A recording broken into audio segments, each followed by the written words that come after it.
जाता है। लेकिन देविका कहती है, सचिन, मेरे लिए सबसे बड़ी चीज मेरा आत्मसम्मान है, इसलिए मैं तुम्हें माफ नहीं कर सकती। अब तुम यहां से जा सकते हो।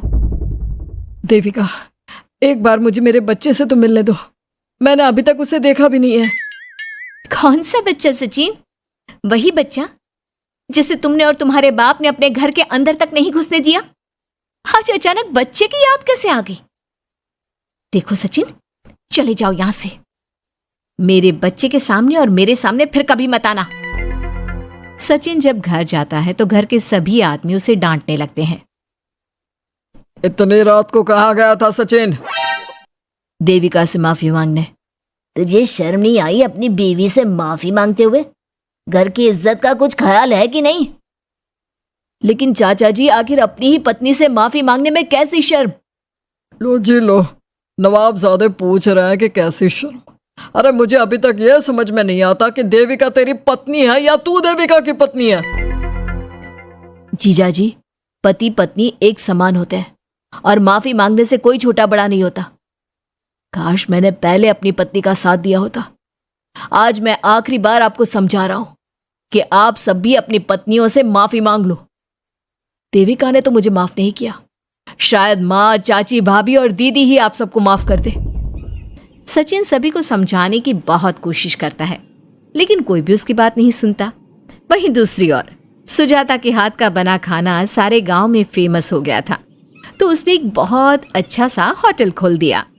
देविका, मैं चाहती हूँ मेरे होटल की सबसे पहली ग्राहक तुम ही हो, क्योंकि तुम्हारी वजह से ही आज मैं अपना खुद का होटल खोल पाई हूँ।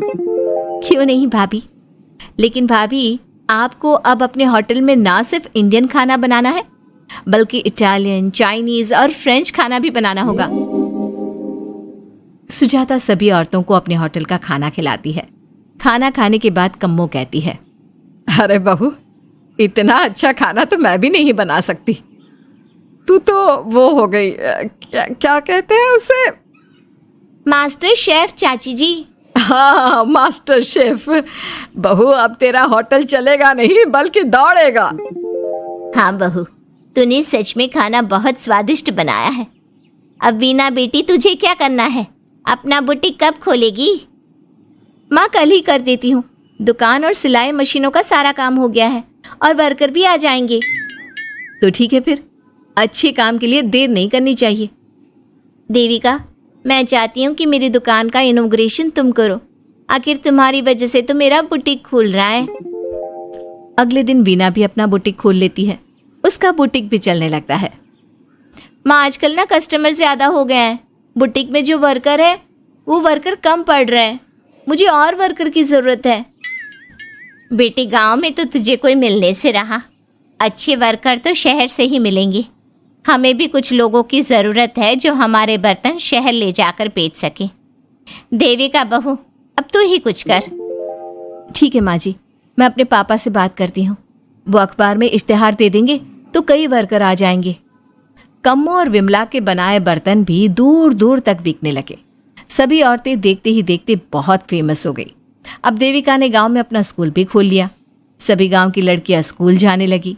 एक दिन देविका ने सभी से कहा, माँ जी, मैंने स्कूल तो खोल लिया है और गांव की लगभग सारी लड़कियां भी आ रही हैं, लेकिन कल से आप सब भी आएंगी, गांव की सभी औरतों के साथ। देविका बहू, कैसी बात कर रही है तू? इस उम्र में हम स्कूल जाते हुए अच्छे लगेंगे क्या? माँ जी, पढ़ने की कोई उम्र नहीं होती और आप सबको मैंने कितना कुछ तो सिखा दिया है। अगर आप सब स्कूल पढ़ने आएंगी तो इससे गांव की सभी औरतों को हिम्मत मिलेगी। लेकिन बहू, अब हमें पढ़ने की क्या जरूरत? अब तो हम बूढ़े हो गए हैं। चाची जी, जरूरत है पढ़ने की, और पढ़ने की कोई उम्र नहीं होती। अब देविका लड़कियों को पढ़ाने के साथ साथ गांव की औरतों की शिक्षा पर भी ध्यान देने लगी। कुछ दिन में घर की सभी औरतों के बारे में राज्य के बड़े बड़े मंत्रियों को पता चला और वो सीधा उनके गांव उनसे मिलने पहुंचे। देविका जी, आपकी वजह से पूरे गांव का नाम रोशन हो गया है। जगह जगह आपके घर की सभी औरतों की तारीफ हो रही है। हाँ देविका जी, आप सभी के बारे में सुनकर हम अपने आप को रोक नहीं पाए और आपसे मिलने आ गए। देविका जी, हम आपको और आपके घर की सभी औरतों को सम्मानित करना चाहते हैं और आपके स्कूल के लिए डोनेशन भी देना चाहते हैं। इस तरह मंत्री और गांव के सभी लोग देविका के साथ साथ उसके घर की सभी औरतों को प्रतीक चिन्ह देकर, फूलों की माला पहनाकर और शॉल देकर सम्मानित करते हैं। इसके अलावा देविका के स्कूल के लिए भी बहुत पैसा देते हैं। जिस पंचायत ने देविका के खिलाफ फैसला सुनाया था, उस पंचायत को अपने फैसले पर आज पछतावा हो रहा था। उधर घर के आदमियों की हालत और भी खराब हो रही है। बापू, चाचा जी, अब सचिन ने आपको समझाया था कि सबसे माफी मांग लेते हैं, तब आपने हमारी बात नहीं सुनी। अब देखिए, सभी का राज्य में कितना नाम हो रहा है। खुद मंत्री जी उनको सम्मानित करने आए हैं। बापू, मोहन और सचिन ठीक कह रहे हैं। हमारी हालत तो दिन पे दिन खराब होती जा रही है। ना तो हम घर का कोई काम कर पा रहे हैं और ना ही बाहर का। तुम लोग जरूरी बात सबसे आखिर में बताते हो। ये बात तुम लोग पहले भी तो बता सकते थे। भैया, हमें सबसे माफी मांगनी चाहिए और सबको यहाँ बुला कर लाना चाहिए। ठीक है, तुम सब यही चाहते हो तो चलो, आज ही घर की सभी औरतों को घर ले आते हैं। घर के सभी आदमी चल देते हैं सभी औरतों से माफी मांगने के लिए। जैसे ही वो औरतों के पास पहुंचते हैं, सभी हैरान हो जाती हैं। कम्मो, ये सब यहाँ क्यों आए हैं? पता नहीं, लगता है आज फिर झगड़ा करने आए हैं हमसे। अगर आज कल्याण ने मुझे कुछ बोला तो इसे छोड़ूंगी नहीं मैं। मैं भी नहीं छोड़ूंगी मोहन जी को। ना इनका भरता बनाया तो मेरा नाम भी सुजाता नहीं। शांत रहो आप सब, देखने तो दो क्या कहते हैं। सभी आदमी अपनी अपनी पत्नियों से माफी मांगते हुए कहते हैं, कम्मो, मुझे माफ कर दो। मैं तुम्हें घर ले जाने आया हूँ। तुम्हारे बिना घर बहुत सुना लगता है विमला। घर चलो।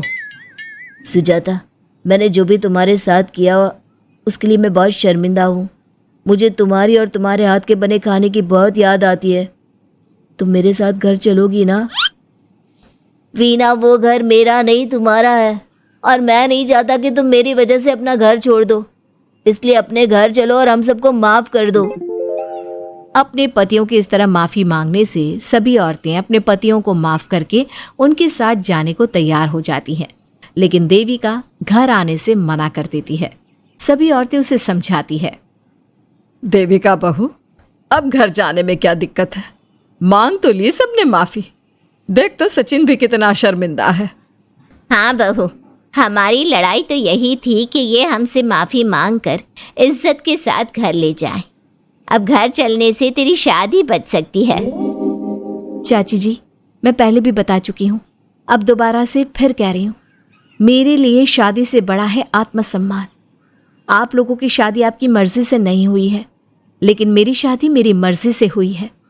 इसलिए शायद आप लोगों को फर्क नहीं पड़ता कि आपके पति ने आपके साथ क्या किया, पर मुझे इस बात से बहुत फर्क पड़ता है कि मेरे पति ने मुझे अपने बराबर नहीं समझा और इसलिए मैं उसे माफ नहीं कर सकती। देविका, मैं अपने बर्ताव के लिए बहुत शर्मिंदा हूँ। तो जिंदगी भर शर्मिंदा रहना। और हाँ, आप सब इनके साथ जाना चाहती हैं तो जाइए, लेकिन मेरी एक बात हमेशा याद रखिएगा, शादी सिर्फ एक रस्म होती है। इस रस्म में पति और पत्नी बराबर के हिस्सेदार होते हैं, ना कोई छोटा होता है और ना कोई बड़ा। इसलिए यदि आपका पति आपको सम्मान दे तो बदले में उसे सम्मान दो, नहीं तो वो जैसा करे आप भी वैसा ही करो। देविका सचिन के साथ नहीं जाती है और अपने बेटे के साथ वहीं रहने का फैसला करती है। अब वो न सिर्फ अपने गांव बल्कि हर जगह जाकर महिला शिक्षा और उनके अधिकारों का प्रचार करती है। हमारे प्यारे दर्शकों, हमें कमेंट करके जरूर बताएं कि देविका का ये फैसला आपको कैसा लगा और हमारी कहानी सास का घूंघट आपको कैसी लगी। इसी तरह की मजेदार कहानी सुनने के लिए हमारे चैनल को सब्सक्राइब जरूर करें।